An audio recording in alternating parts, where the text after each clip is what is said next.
Hello friends, welcome back to my channel academy of Sciencia. और आज हम लोग पढ़ने वाले हैं heredity and evolution. Okay, so यहाँ पे स्पेलिंग थोड़ा ARY एक्स्ट्रा हो गया है। एक्चुअली चैप्टर का नेम है हमारा हेरिडिटी एंड इवोल्यूशन। सो हम इंट्रोडक्शन देखते हैं। What is an heredity? So बच्चा, heredity is the transfer of biological character from one generation to another generation. इसका मतलब ये है कि जो भी हमारे पास हेरिडिटी कैरेक्टर होते हैं, जैसे कि हमारा बिहेवियर है, हमारी हाइट है, हमारा स्किन कलर है, स्किन टोन है, हमारे हेयर है, ये सारे जो कैरेक्टर है, ये हमारे दादा दादी से मम्मा पापा के पास, मम्मा पापा से हमारे पास, हमसे हमारे बच्चों के पास, यानी एक जनरेशन से सेकंड जनरेशन तक जो भी कैरेक्टर ट्रांसफ़र होते हैं, हम उसे हेरिडिटी कैरेक्टर कहते हैं। तो heredity is the transfer of biological character from one generation to another generation. अब जो ये जोहान ग्रीगर मेंडल साइंटिस्ट थे, Johann Gregor Mendel is a pioneer of the modern genetics.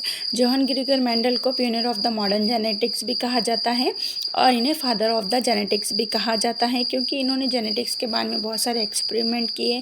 Gene क्या होता है, जेनेटिक्स क्या होता है, बायोलॉजिकल कैरेक्टर किस तरह से ट्रांसफ़र होते हैं, इन सब के बारे में हमें जोहान ग्रीगर मेंडल ने बताया था। ओके बच्चा, उसके बाद है हमारे पास म्यूटेशन। सो म्यूटेशन का मतलब होता है sudden change. Mutation means the sudden change. तो reason behind the sudden change, यानी किसी भी चीज़ में, जैसे कि DNA है तो उसके न्यूक्लियोटाइड में जो भी अचानक से चेंज आता है, were understood due to mutational theory of Hugo de Vries. तो हमारे जो न्यूक्लियोटाइड में, DNA में या जेनेटिक कैरेक्टर में जो सडन चेंज आता है, वो है कि नहीं, हमें म्यूटेशनल थ्योरी के थ्रू पता चला बच्चों। और म्यूटेशनल थ्योरी के थ्रू पता चला और इस थ्योरी को हमें दिया था ह्यूगो डी वेरिस ने। उसके बाद हम आते हैं नेक्स्ट पॉइंट की तरफ। तो यहाँ पे हमारे पास एक साइंटिस्ट है जिनका नाम है Walter and Sutton. Walter and Sutton observe the chromosome in the cells of a ग्रासोफर।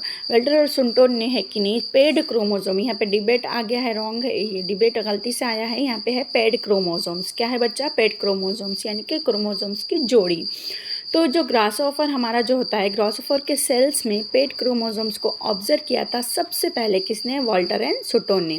तो जैसे कि आपको पता है कि ह्यूमन बीइंग में कितने क्रोमोजोम्स है बच्चा? तो हमारे पास ह्यूमन बीइंग में टोटल 46 क्रोमोजोम्स है। और अगर हम इसको पेयर में देखें तो हमारे पास 23 पेयर्स हैं, जिसके अंदर से 2 बेटा ऐसे है जो है कि नहीं, क्या है, 22 एटोसोमल क्रोमोजोम्स है और बाकी के 2 सेक्स क्रोमोजोम्स है।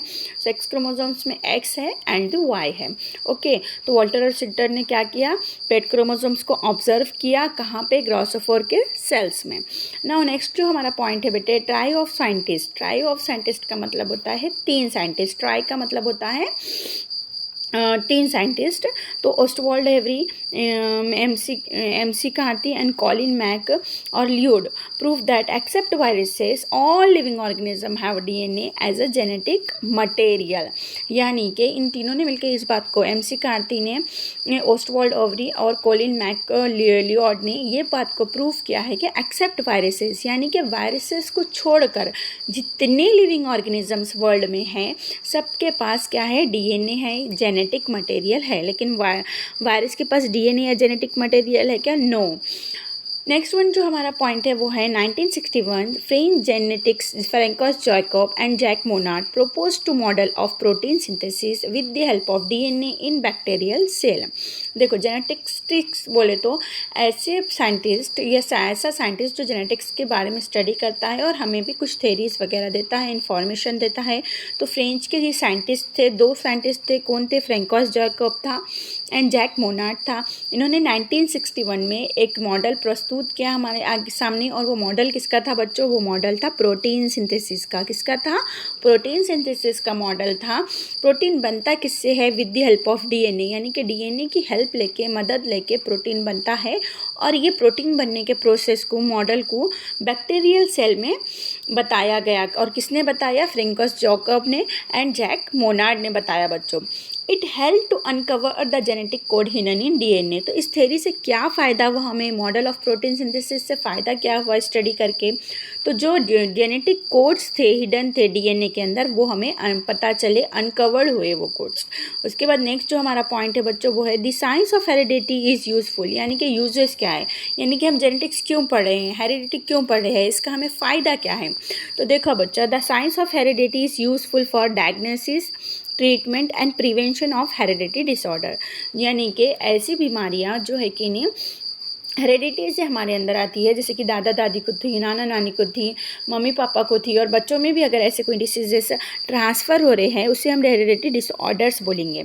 तो साइंस जो हम हेरिडिटी का जो साइंस है वो है कि नहीं हमें क्यों हेल्पफुल हुआ, क्योंकि अगर वो डायग्नोसिस हो रहा है तो डिसीज़ है तो उसको डायग्नोसिस करने के लिए, यानी कि पहचानने के लिए, उसका ट्रीटमेंट करने के लिए, और अगर वो डिसीज़ हो सकता है तो ना होने के लिए जो प्रिवेंशन किए जाती हैं उसी के लिए है कि नहीं हेरिडिटी इज वेरी यूजफुल।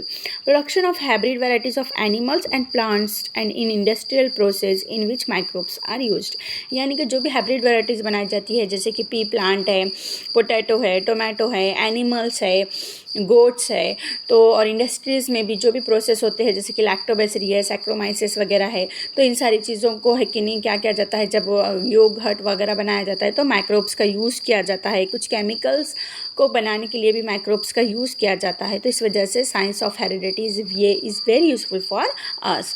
तो यहाँ तक के लिए अभी ठीक है। नेक्स्ट लेक्चर में हम देखेंगे प्रोटीन सिंथेसिस का ओवरऑल प्रोसेस।